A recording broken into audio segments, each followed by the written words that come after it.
SER Podcast. 50 días de guerra. Las esperanzas de que hubiera acercamientos son cada vez menores. La Corte Penal Internacional está investigando sobre el terreno si Rusia ha cometido crímenes de guerra en Bucha, por ejemplo. Cada día que pasa se sabe de una matanza más. Putin, que habla de una causa noble, insiste en que no va a parar hasta que se haga con el control del Donbass. 50 días de guerra, 50 días de infierno y quién sabe cuántos más. Hola, buenos días. Recordarán que en las primeras semanas de guerra en Ucrania, las tropas rusas bombardearon un hospital materno-infantil en Mariupol. Atacaron escuelas que servían de refugio para los civiles. La semana pasada hubo noticias de otro ataque sobre un hospital infantil en Mykolaiv. Lo denuncia el gobierno de Ucrania, también la ONG Save the Children, que esta misma madrugada ha afirmado que casi 400 niños han muerto, han resultado heridos a lo largo de estas 7 semanas de guerra. Giren Ayala, buenos días. Hola, Sastre, muy buenos días. Y casi 5 millones de pequeños han tenido que huir de sus casas, 3 millones se han desplazado a otras ciudades ucranianas y 2 millones son ahora refugiados en Europa.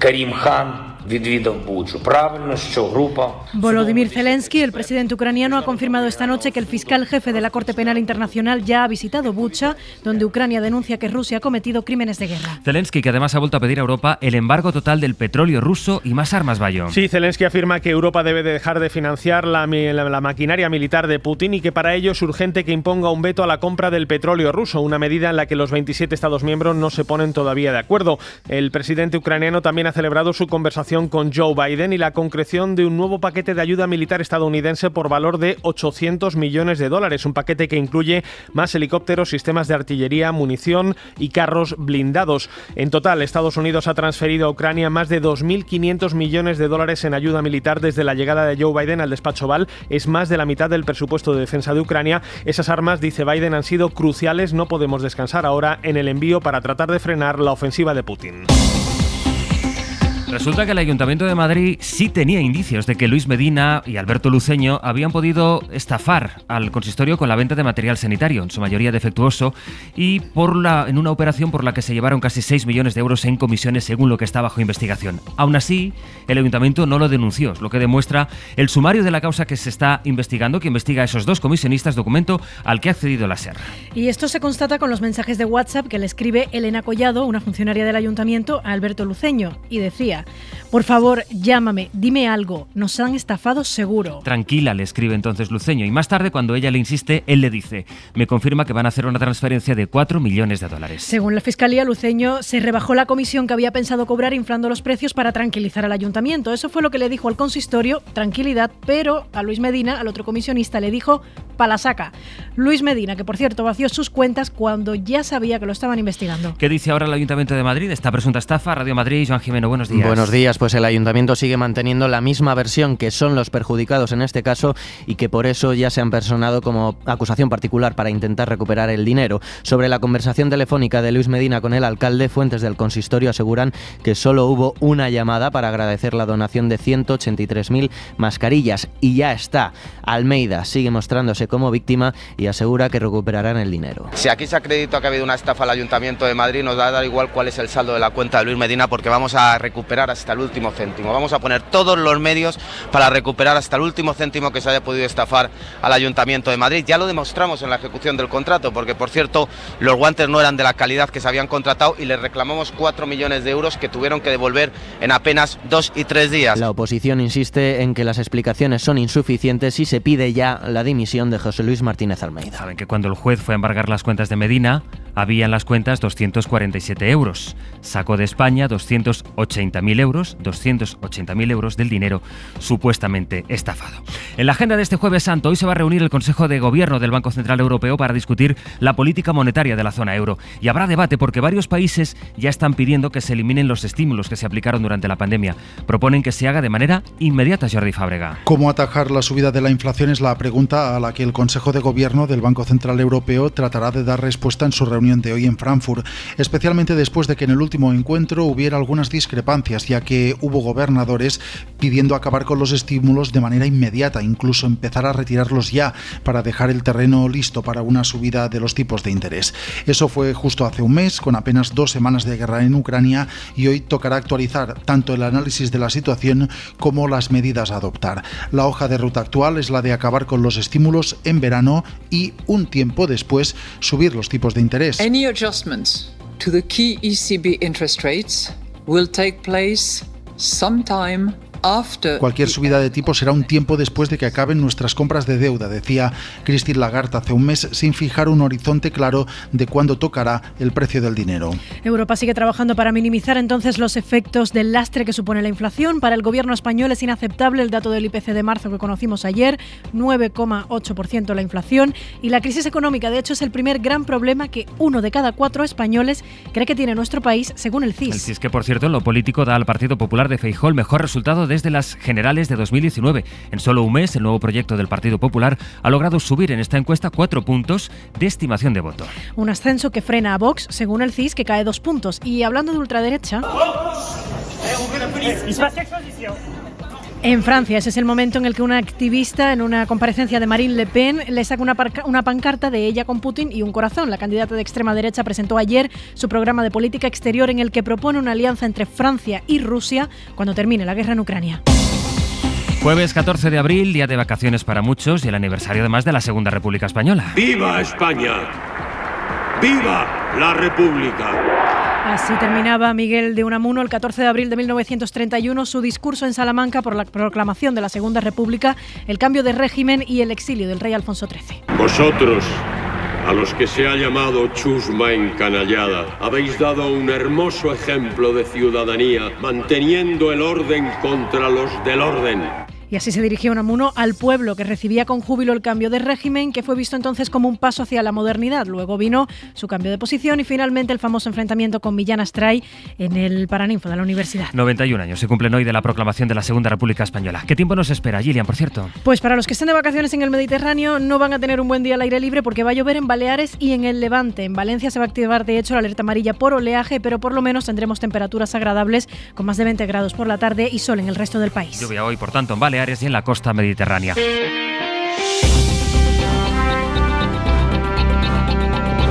invasión de Rusia a Ucrania, con la que empezábamos este tramo, ha puesto en alerta a otros países cercanos geográficamente a Rusia, que están viendo ahora mismo cómo su integridad territorial puede estar en peligro. Se miran en el ejemplo de Ucrania y se están planteando ahora poner la venda antes que poner la herida. Y esa venda es la OTAN. Finlandia y Suecia son los dos países que están ahora debatiendo sobre su posible ingreso en la Alianza Atlántica. De hecho, la primera ministra finlandesa ya ha hecho la consulta en el Parlamento de su país y tomará la decisión definitiva en las próximas semanas. Información de Ángel Villascusa. Suecia y Finlandia deciden esta semana si se adhieren o no a la OTAN. La primera ministra de Finlandia, Sanna Marin, ha explicado que ya ha presentado en el Parlamento de su país un informe en el que se analiza la entrada del país a la OTAN. La guerra en Ucrania, dice, lo ha cambiado todo.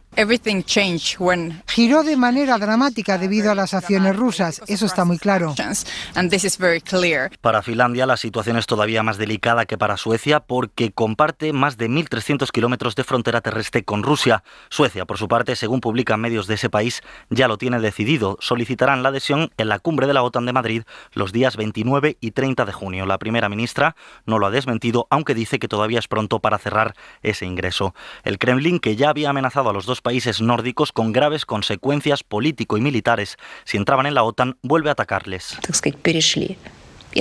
Decía la portavoz del Ministerio de Exteriores ruso que las declaraciones son poco inteligentes y que la decisión no responde a los intereses de los pueblos de estos países, sino a los de la Alianza Atlántica. Y el presidente de Ucrania ha recibido en las últimas horas la visita del primer ministro de Polonia y de los líderes de los países bálticos, de Lituania, Letonia y Estonia. Zelensky les ha pedido más material militar ofensivo, mientras la Organización para la Seguridad y la Cooperación en Europa defiende que en Ucrania se ve un patrón claro, dice, de violación de derechos humanos por parte de Rusia. Vamos a actualizar la última hora del conflicto con Victoria García. Los líderes de los 3 países bálticos fronterizos con Rusia y además de Polonia han visitado Ucrania y se han entrevistado con el presidente Zelensky. El polaco Andrzej Duda, después de ver lo que Rusia está haciendo en Ucrania, sabemos de primera mano lo que significa la ocupación rusa de un territorio. Esto no es una guerra, esto es puro terrorismo.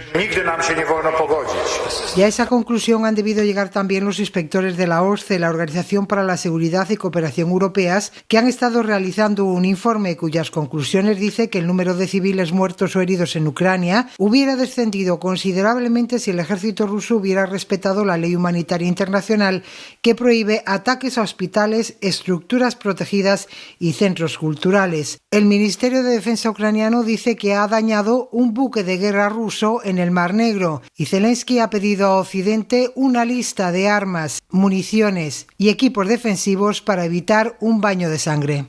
Naciones Unidas asegura que no es para nada viable en estos momentos hablar, pensar, plantearse siquiera un alto el fuego en Ucrania, tampoco para fines humanitarios. Desde Estados Unidos informa para la SER Víctor Sancho. El pesimismo se ha instalado en el secretario general de las Naciones Unidas, Antonio Guterres, para un hipotético cese de hostilidades en Ucrania.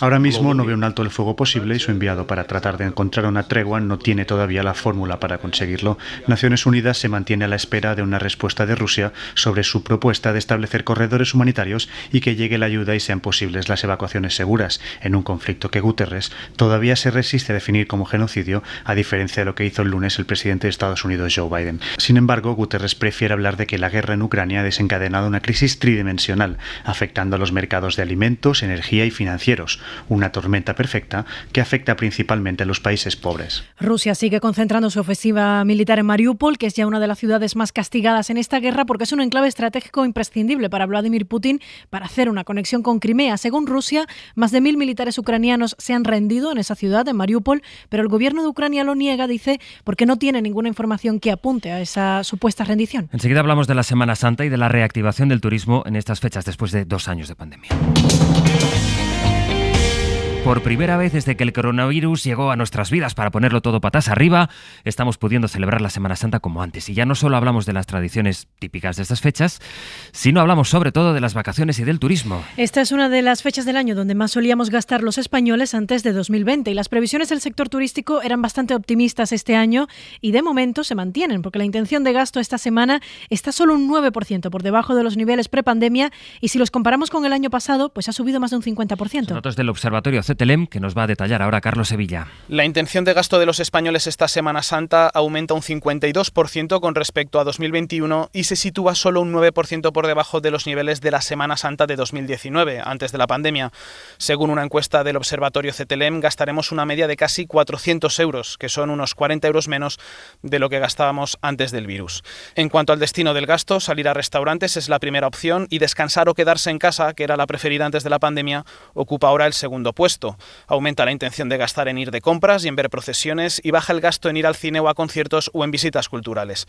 La intención de viajar es la misma. Gastarán en viajes casi el 40% de los encuestados. Esta intención de gasto que aumenta a pesar de la inflación, el coste de la vida, que ahora es el más caro en casi prácticamente 40 años. Los sindicatos culpan a los empresarios de no asumir el coste que tiene esta subida de los precios y la COE, la patronal precisamente de los empresarios, pide medidas para evitar que aumenten los precios y a la vez los salarios para no caer, dicen, una espiral inflacionista. A las 8 entraremos en más detalles en cómo está en este momento la negociación entre la patronal y sindicatos, porque esta discusión no sucede, como imaginarán, tan solo en España, en Estados Unidos también. Lo mismo está ocurriendo en Alemania, el país más rico de la Unión Europea, con índices inflacionistas disparados. Reino Unido no se queda tampoco atrás con la subida de los precios. De hecho, tiene el valor más alto desde mediados del siglo XX. Begoña Arce. En marzo, el índice de precios al consumo se disparó un 7%, un incremento peor incluso de lo estimado por el Banco de Inglaterra.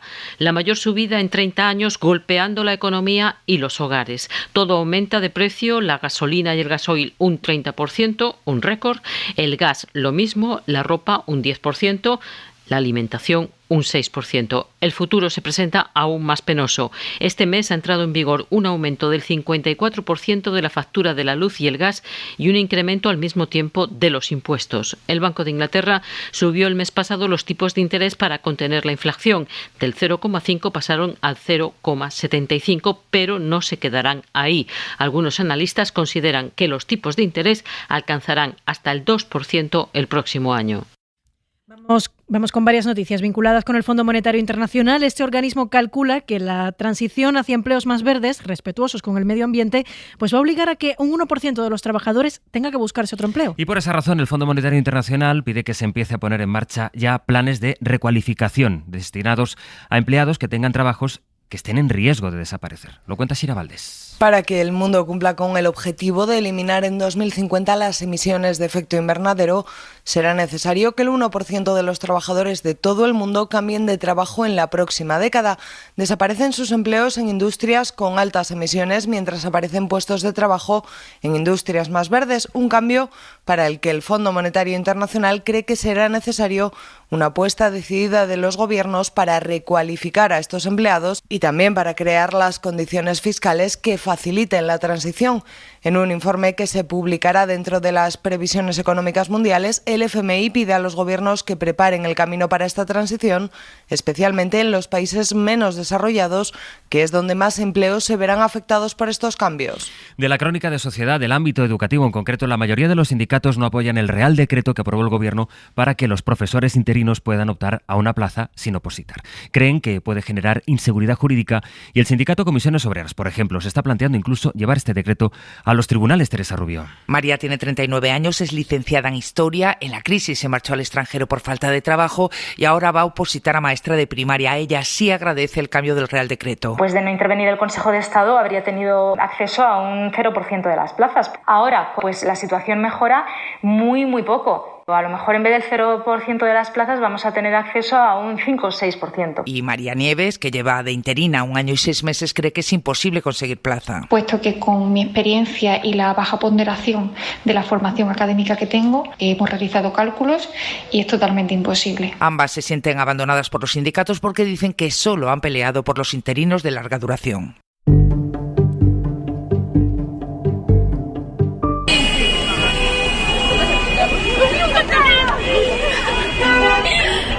Es el sonido de cientos de personas en el paso fronterizo entre Melilla y Beniensar, en Marruecos, que se han manifestado esta noche para pedir la apertura inmediata de la frontera entre ambos países. Marruecos anunció estos días que abriría la frontera, a pesar de que tanto Interior como la delegación del Gobierno dijeron que España no lo haría, que esa apertura sería de forma gradual. Información de Sonia Moreno. Estos cientos de ciudadanos piden al Gobierno español la apertura de las fronteras después de que se anunciase en redes sociales y en medios de comunicación que Marruecos abriría sus pasos fronterizos esta madrugada. En Madrid explicaron a la SER que no se ha fijado aún una fecha con Rabat para la apertura de las fronteras cerradas por parte de Marruecos desde marzo de 2020. Además, la delegación del Gobierno de Melilla anunció que la frontera con Marruecos permanecerá cerrada de momento. Sin embargo, Coalición por Melilla, socio del PSOE en el Gobierno autónomo, pide en su cuenta de Twitter la apertura de la frontera, como se comprometió Pedro Sánchez en su visita a Marruecos. Dicen que los melillenses han esperado este momento durante años y no debe demorarse más innecesariamente. Por su parte, en el Sáhara Occidental, la policía marroquí intervino ayer de forma violenta contra un grupo de desempleados saharauis en Esmara que protestaban contra la política de marginación y privación del derecho al trabajo y exigían el cese del expolio de los recursos naturales, según denunció Equipmedia. Suscríbete a las 7 de Hoy por Hoy. Todos los episodios y contenidos adicionales en la app de Cadena SER y en nuestros canales de Apple Podcast, Spotify, iVoox, Google Podcast y YouTube. Escúchanos en directo en la SER de lunes a viernes a las 7 de la mañana. Cadena SER. La radio.